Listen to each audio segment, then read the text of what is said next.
What would you do if your faith was tested and you failed?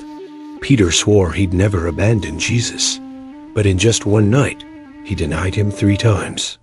Stay with me, because this story isn't just about failure, it's about forgiveness. Hours before this moment, Peter was full of confidence. At the Last Supper, Jesus warned, "Before the rooster crows, you will deny me 3 times." Peter shot back, "Even if I have to die with you, I will never disown you."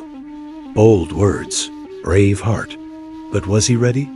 How often do we make promises to God, but break them under pressure? After Jesus was arrested, Peter followed, but notice this, at a distance. Not too close, not too far. Close enough to watch, far enough to stay safe. He slips into the high priest's courtyard, warming himself by the fire with strangers. Isn't that us sometimes? Close enough to watch Jesus, but not close enough to risk for him. A servant girl looks closely at Peter. "You were with him." Peter panics. "I don't know him." A small lie. A quick escape. Surely that's the end, right? Someone else notices. "You are one of them." Peter replies firmly, "Man, I am not." Fear tightens its grip. He denies again.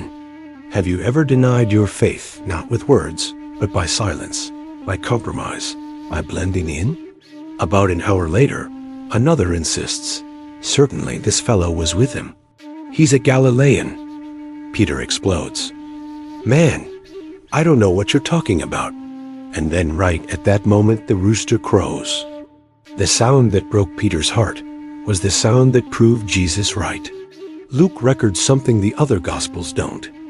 At the sound of the rooster, Jesus turned and looked straight at Peter. No words, just a look. Peter remembers Jesus' warning. His heart shatters. He runs outside and weeps bitterly. Can you imagine that look?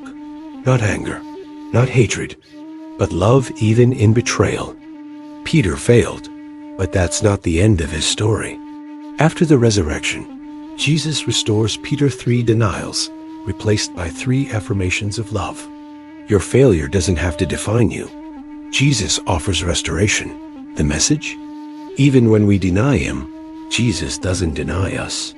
We've all been like Peter, afraid, ashamed, failing in the moment we thought we'd stand strong. But the story of Peter reminds us, God's mercy is bigger than our mistakes. If you believe Jesus can forgive and restore even after failure, type Amen in the comments.